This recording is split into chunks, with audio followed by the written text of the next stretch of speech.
अस्सलामु अलैकुम वरहमतुल्लाहि वबरकातुह।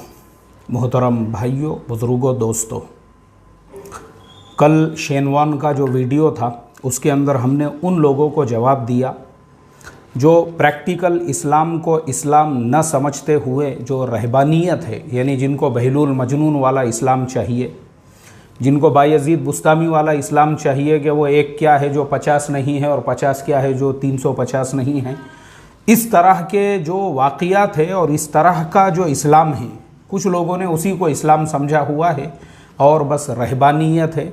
और उनको शेनवान की मिसाल जो है ऐसा लगता है अरे ये दुनियादारी की मिसाल क्यों दी जा रही है, या इसी तरह से और कोई मिसाल देकर अगर समझो आज के मॉडर्न तरीक़े से कोई बात समझाई जाए तो वो चीज़ उनको समझ में नहीं, उसके ऊपर उनको एतराज़ होता है और उनको ये लगता है कि अरे यार ये मिसालें देने की क्या ज़रूरत है। तो हमने उस वीडियो के अंदर वैसे लोगों को समझा दिया है। अब मैंने उसी में वादा किया था कि जो शेयर मार्केट है, बिज़नेस है, करियर अपॉर्चुनिटीज़ है, करियर गाइडेंस है, उसके बारे में भी मेरे बहुत सारे वीडियोज़ है।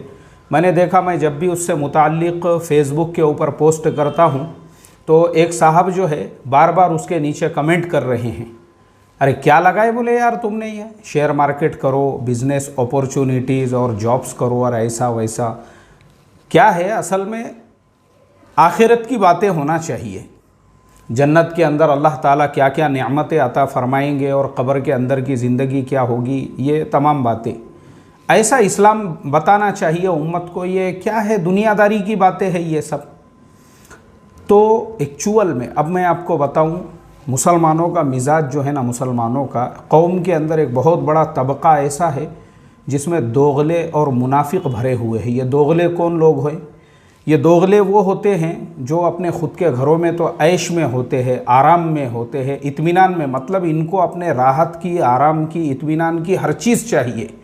इनको गर्मी में एसी चाहिए, इनको बेहतरीन रूह अफ़ज़ा का शरबत चाहिए, इनको खाने अपने मन पसंद के चाहिए। लेकिन जब मसला उम्मत का आता है तो फिर इनको क़ब्र की याद आ जाती है कि भाई क़ब्र के अंदर की ज़िंदगी और हशर की ज़िंदगी और जन्नत की ज़िंदगी और जहन्नुम की ज़िंदगी, ये तो हम मुसलमान हैं, हमारा यकीन है ना भाई इसके ऊपर, ये तो हमारा अक़ीदा है, अक़ीदा है ना। आमनतु बिल्लाहि कमा हुआ बि अस्माइही व सिफ़ातिही व क़बिलतु जमीअ अहकामिही, और इसी तरह से आमनतु बिल्लाहि व मलाइकतिही व कुतुबिही व रुसुलिही वल क़द्रि खैरिही व शर्रिही मिनल्लाहि तआला वल बाअसी बादल मौत, मरने के बाद के उठाए जाने पर, ये तो अक़ीदा है हमारा। लेकिन दोगलापन, ख़ुद के लिए एसी, अब जिन साहब की मैं बात कर रहा हूँ उनको 1.5 लाख रुपये माहाना तनख्वाह है, वो अपनी जगह पे आराम में है, वो आराम में है, वो राहत में है, सुकून में है, क्योंकि 1.5 लाख रुपये तनख्वाह है उनको, माशाल्लाह बेहतरीन कार है। और मुझे उनकी बिल्डिंग भी मालूम है। यहाँ पे लोगों के पास में जो है सिंगल फ्लैट नहीं है रहने के वास्ते में, बेचारे जो है दर बदर की ठोकरें खाते रहते लोग, किराए के मकान मिलना इतना मुश्किल हो चुका है। और जनाब के पास में कम से कम 4-5 फ्लोर की ख़ुद की बिल्डिंग है उनके पास में, जिसमें पता नहीं कितने फ्लैट बने हुए हैं। अब एक आदमी इतनी बड़ी बिल्डिंग के अंदर इतने आराम से, सुकून से, मतलब उसको रत्ती बराबर भी टेंशन नहीं है, ना उसको किसी का किराया देना है, ना उसको मंथली इनकम का टेंशन है, क्योंकि वो तो घर बैठा हुआ है, वर्क फ्रॉम होम चल रहा है, 1.5 लाख रुपये महीना आराम से उसके अकाउंट में सैलरी पगार आ रही है। लेकिन जब उसने ये देखा कि दूसरे लोग जो है वो शेयर मार्केट के ज़रिए से अगर कमा सकते हैं, बिज़नेस के ज़रिए से, अंगार लग गई उसको पूरी नीचे से ऊपर तक। क्योंकि ये ऐसे दोगले लोग वो होते हैं जो अपने लिए हर चीज़ पसंद करते हैं, लेकिन दूसरे लोगों के लिए वो यही चाहते हैं कि वो लोग झोपड़पट्टियों में रहे, वो लोग छोटे मोटे काम करें, रिक्शा चलाए। उनको जलन होती है, दूसरे ने गाड़ी नहीं लेना चाहिए। अभी जैसे मैं आपको हमारे महाराष्ट्र की ही एक मिसाल देता हूँ। सोलापुर ज़िले के अंदर एक तालुका है और वहाँ का जो है एक बेचारा गरीब आदमी है, और वो जो है उसने यूट्यूब पे अपना चैनल बनाया हुआ है, और वो चैनल के ऊपर जो है उसकी इतनी अर्निंग और इनकम हो गई कि जिसके अंदर माशाल्लाह उसने अपना जो है थोड़ा सा अच्छा घर बना लिया, और फिर और अच्छी इनकम होने लगी तो उसने एक कार लेके आया। आपको हैरत होगी, हैरत ये सुनकर, मतलब मैं आपको सुनी सुनाई बात नहीं बता रहा हूँ, मेरे पास में न्यूज़ की कटिंग है। महाराष्ट्र टाइम्स के अंदर ये न्यूज़ पढ़ा मैंने, और दूसरे भी न्यूज़ नेटवर्क वालों ने ये न्यूज़ अपने इस पर शाये किए। बाज़ाब्ता उस नौजवान को गांव के ही कुछ पैसे वाले लोगों ने जो है धमकियां दी। बहुत पैसे आ गए क्या तेरे पास, कार कहाँ से लाया तूने, क्यों कार लेकर आया, तुझे मालूम नहीं है कि गांव में कार खाली हम लोग चला सकते हैं, यानी फुलानी बिरादरी के और फुलाने ही लोग चला सकते हैं, गरीबों ने कार नहीं लेकर आना चाहिए। मतलब ये दोगले लोग वो है, इनको कार चाहिए, इनको बेहतरीन घर चाहिए, इनको हर चीज़ चाहिए, लेकिन एक गरीब ने यूट्यूब के ज़रिए से इतना उसने कमाया और उसने अपनी कार ले लिया, तो बहुत सारे लोगों के तन बदन में आग लग गई, टेंशन में आ गए वो प्रॉब्लम। ये दोगले लोग आपको हमारे समाज में हर जगह मिलेंगे। ये सिर्फ अपनी तरक्की चाहेंगे। एक बात याद रखो, जैसे मैंने वो एतराज़ करने वाले की मिसाल दिया ना, 1.5 लाख रुपये सैलरी है उसको, 1.5 लाख रुपये। अभी मुझे आप बताओ, हमारे तुम्हारे जैसे जो गरीब लोग हैं, यानी जिनको हमने ये तमाम बातें सिखाए हैं, वो बेचारे अगर रोज़ाना के 100-200 रुपये भी अगर कमा रहे हैं तो मुश्किल से महीने के 2000-2500 रुपये वो कमा रहे हैं। कोई अगर महीने के 500, रोज़ाना के 500-400 रुपये भी कमा रहा है, महीने के कम से कम 8-10 हज़ार रुपये कमा रहा है। अरे तेरे को तो 1.5 लाख रुपये सैलरी है ना रे, तो भी तेरे को अंगार लगी हुई है कि दूसरे लोगों को ये क्यों बता रहे, क्योंकि तेरे जैसे जो लोग हैं वो सिर्फ ये चाहते हैं हमारे पास में कार हो, हमारे पास पैसा हो, हमारे पास दौलतें हो, हमारे पास में नियामतें हो, हमारे पास में बंगला हो, हमारे पास में हवेली हो। मैंने ऐसे ऐसे हरामखोर देखा हुआ हूँ, दीनी दस्तरखानों के ऊपर भी, अगर समझो उन्होंने अपने घर से जो है ना अच्छा पका के लेकर आए, दूसरे गरीब जो है बेचारे किसी ने जवारी की रोटी और बाजरी और बेसन वगैरह लेके आया, उनको हिकारत की नज़र से और उनको जलील समझने वाले मैंने खुद खाया हूँ। ऐसे लोगों के साथ में बैठ के और अपनी मालदारी और अपने पैसे पे घमंड करने वाले, अपने पैसे के ऊपर, और जो है यानी गरीबों को इस चीज़ का एहसास दिला करके, देखो हमने तो माशाअल्लाह बकरे का भेजा लेकर आ गए और हमने तो मछली, और हम तो रोज़ाना ऐसी नियामतें खाते हैं, और गरीबों को हिकारत की नज़र से देखने वाले मैंने खुद देखा हूँ, उनके साथ बैठ के खाना खाया हूँ।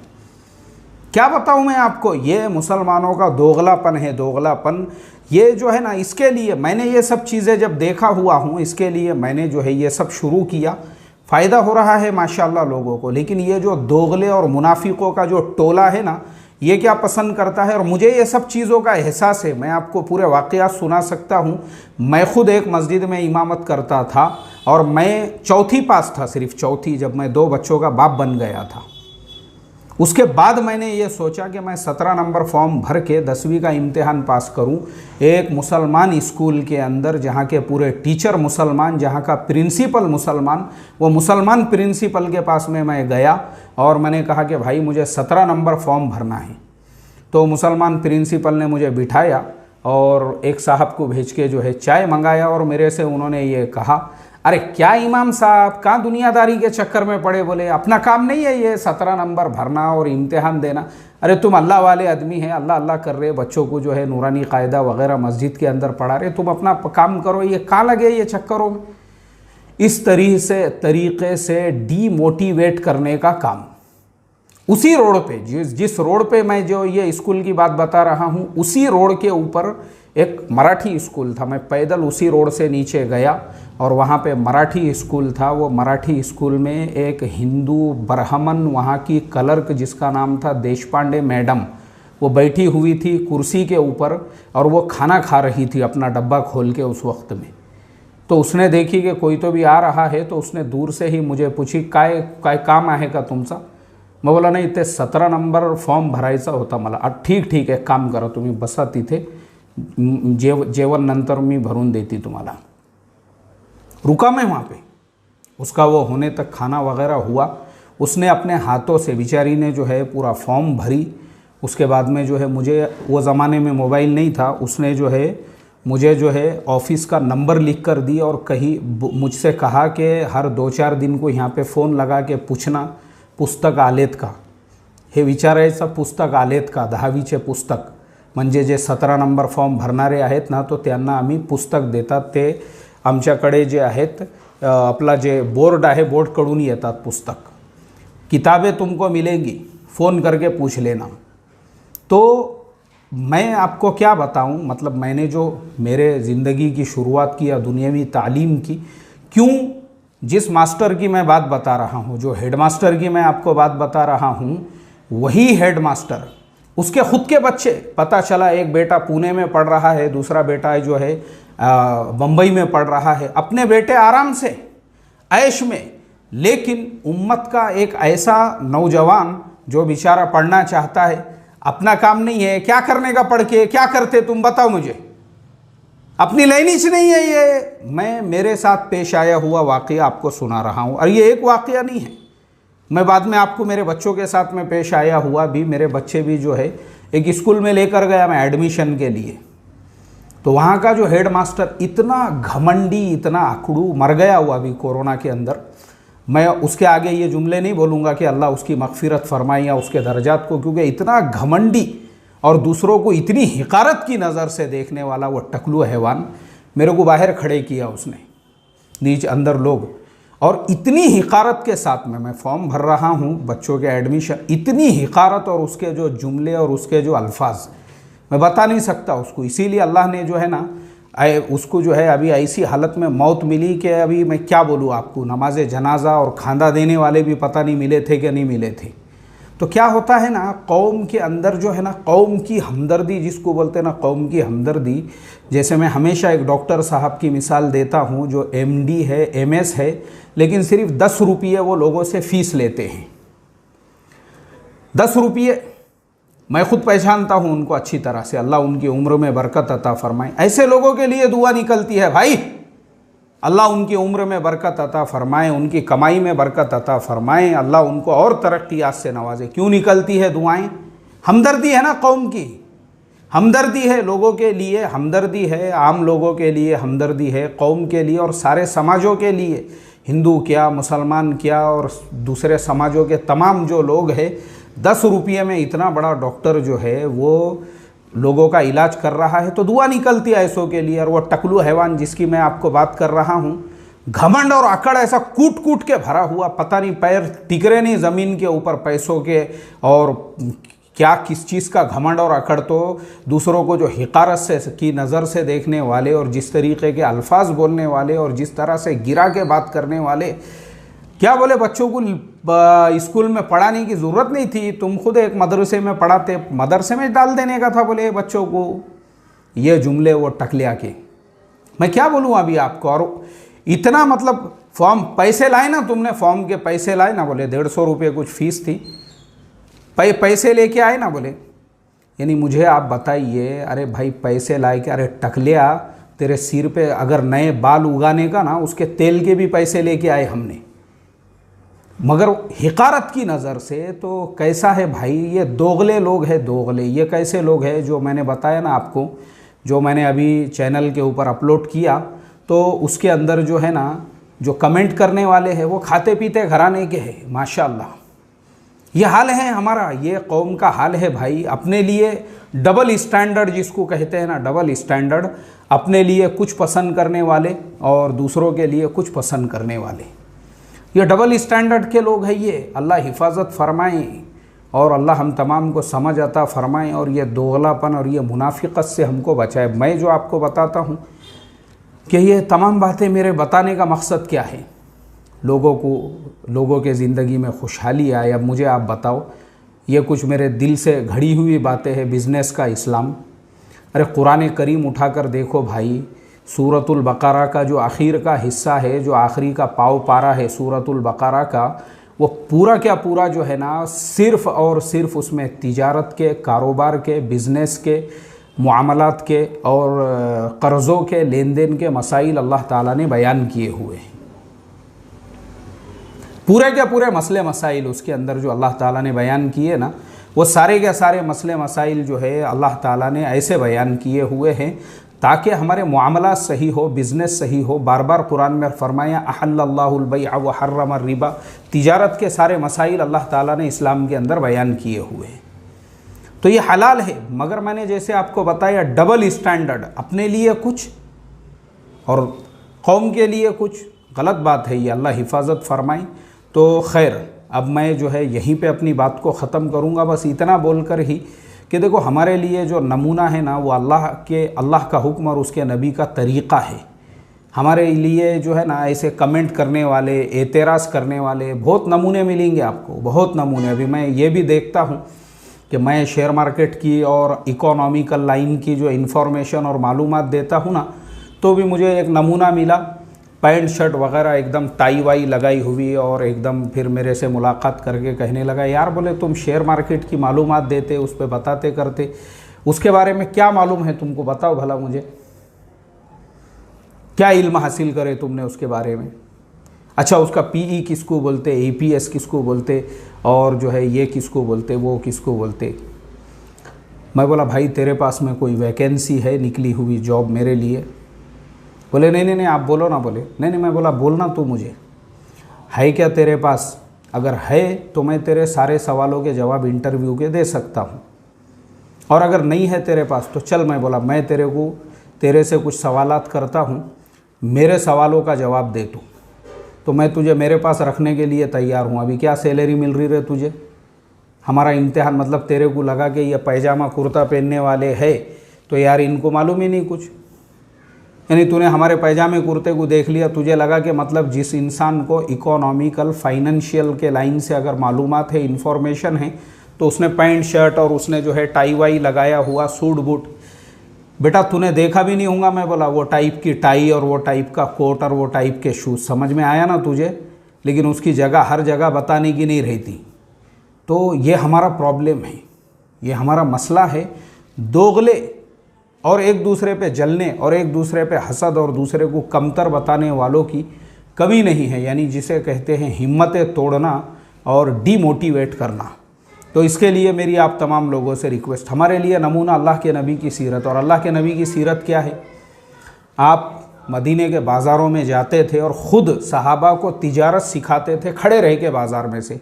बुखारी शरीफ हदीस नंबर 2000 से शुरुआत करते हैं, 2001, 2002, 2003, 2004, पूरी वो हदीसें जो है ना, तमाम जो अहादीस है बुखारी शरीफ के अंदर, वो सिर्फ़ बाज़ार के मामलात जिसमें अल्लाह के नबी सल्लल्लाहु अलैहि वसल्लम ने कहीं पे बैअ क़ब्ल क़ब्ज़ से मना फरमाया, तो कहीं पे आपने धोखा देने से मना फरमाया, तो कहीं पर आपने जो है बाज़ार में जो बाहर से आने वाले लोग हैं, बाज़ार से बाहर जाके उनसे मुआमला करने से मना फरमाया, और कहीं पे जो है किसी के बोली पे बोली लगाने से आपने मना फरमाया।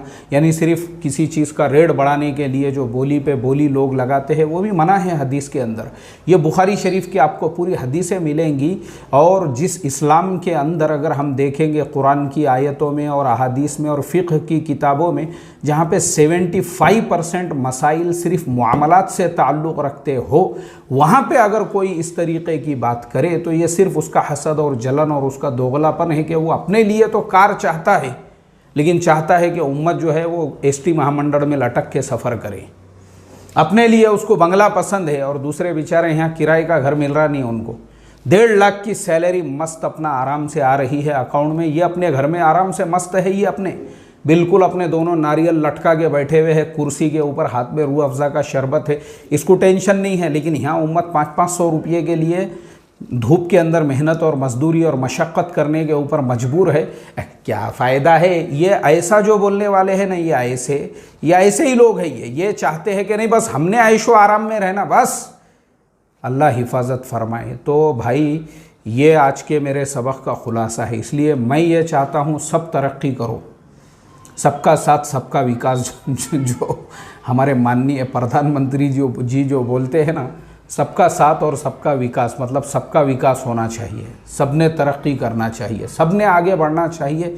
अरे हमारे लिए तो खाली मुसलमान नहीं बल्कि हमारे जो बिरादरान वतन हैं उनके लिए भी हमदर्दी है यहाँ पे, उनके लिए भी। हमारे नबी की सल्लल्लाहु अलैहि वसल्लम की सीरत है, ग़ज़वा हुनैन में गनीमत के माल में से जो है उन लोगों को भी हिस्सा दिया गया जो अभी तक ईमान में दाखिल नहीं हुए थे। ये इस्लाम है। सबका साथ सबका विकास मिलेगा आपको यहाँ पे, सबको आगे बढ़ाया है यहाँ पे, सबको उनके पैरों पे खड़ा किया है, फाइनेंशियली इस्टेब्लिश किया है। सिर्फ ये नहीं है, इसको अप्पल पोटिया कहते हैं मराठी में, कि अपना खाली बस पेट भरना और दूसरों को जो है ये देखना हिकारत की नज़र से। अल्लाह हिफाजत फरमाए। तो इसलिए भाई जो है ना, दीन का गलत डेफिनेशन मत पैदा करो, एक नया घड़ के इस्लाम मत बताओ लोगों को। और ये जो चीज़ें हैं ना रहबानियत वाले इस्लाम की, अल्लाह हम तमाम को इसकी समझ अता फ़रमाएँ। सहाबा इकराम में ऐसे ऐसे मालदार सहाबा थे, आज तुम सोच भी नहीं सकते। हज़रत अब्दुर्रहमान इब्न औफ़ रज़ी अल्लाह ताला अन्हु, हज़रत उस्मान गनी रज़ी अल्लाह ताला अन्हु, हज़रत ज़ुबैर रज़ी अल्लाह ताला अन्हु, उनके बाद हज़रत अब्दुल्ला इब्न ज़ुबैर, हज़रत हसन और हुसैन रज़ी अल्लाह अन्हुमा, और उनके बाद में वो पूरे कबाइल और ख़ानदान और सहाबा की बाद में जो औलादे हुई, हज़रत अब्दुल्ला इब्न उमर रज़ी अल्लाह अन्हुमा, अब्दुल्ला इब्न अब्बास रज़ी अल्लाह अन्हुमा, ये तमाम जो लोग थे, अल्लाह ताला ने इतना नवाजा सारे सहाबा को। समझ में आया ना? तो ये अल्लाह के नबी ने इसकी बुनियाद रखे थे, तब जाके सहाबा की ज़िंदगियों में इतनी खुशहाली आई। वो वाक़या है ना फ़ज़ाइल अमाल में, हज़रत अबू हुरैरा रज़ी ताला अन्हु कतान के कपड़े से नाक साफ़ कर रहे थे। समझता क्या कतान का कपड़ा किसको बोलते थे? और फरमाने लगे कि एक ज़माना वो था जब मस्जिद नबवी के मिंबर और मेहराब में भूख की वजह से जो है वो वहाँ पे लेटे रहा करते थे। ये वाक़यात है ना किताबों के अंदर। तो फिर इस्लाम ने क्या अपने पैरों पे खड़ा करने का कि हज़रत उमर इब्न अब्दुल अज़ीज़ रहमतुल्लाह अलैहि के ज़माने में वो वक्त भी आया कि ज़कात के देने वाले सब थे और लेने वाला कोई नहीं था। ये है इस्लाम।